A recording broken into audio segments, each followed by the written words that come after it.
Danas idete sa mnom intervjuirati oficira koji vozi brod. What happens if the ship starts sinking?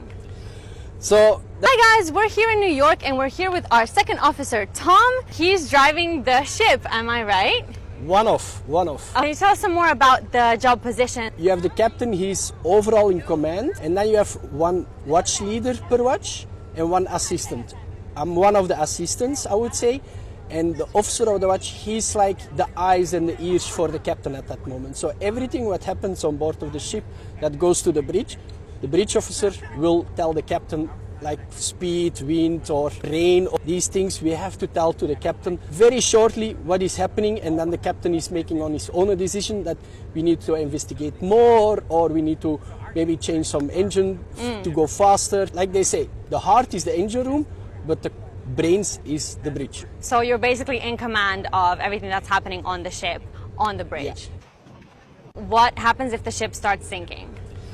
So that's always the biggest emergency that you can have. That's also something you don't want to have, because even if we have a problem on board of the ship is our best chance to survive. We have the food on board and so on. We have of course food and water in the lifeboats, but you're really packed. So you're sitting next to each other like that for the time being that you are rescued. So even if we have no engine or something, and we can stay on board, like it happened with some cruise ships already in the past. They had an engine fire, no propulsion, no electricity, but still they were on board. So the ship was still floating. And that is what we always try to do. Even if we have damage on board, we will do everything to keep the ship, the mothership, floating. Do you ever see your family, and how often? I have a really good schedule. It's three and a half months on board and 3.5 months at home. Okay. So I see them, but I was working before on other companies where I was doing 6 months and only 2 months at home.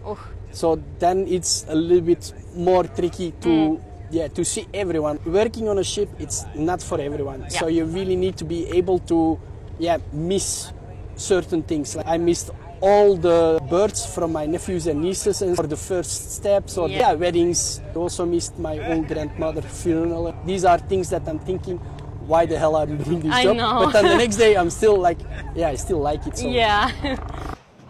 How do you become an officer? It's very simple. You need to go to school. Depends on every country is slightly different. For example, in Belgium it's 4 years. 3 years, and then you have the lower license, I would say. And then 1 extra year would give you your captain license.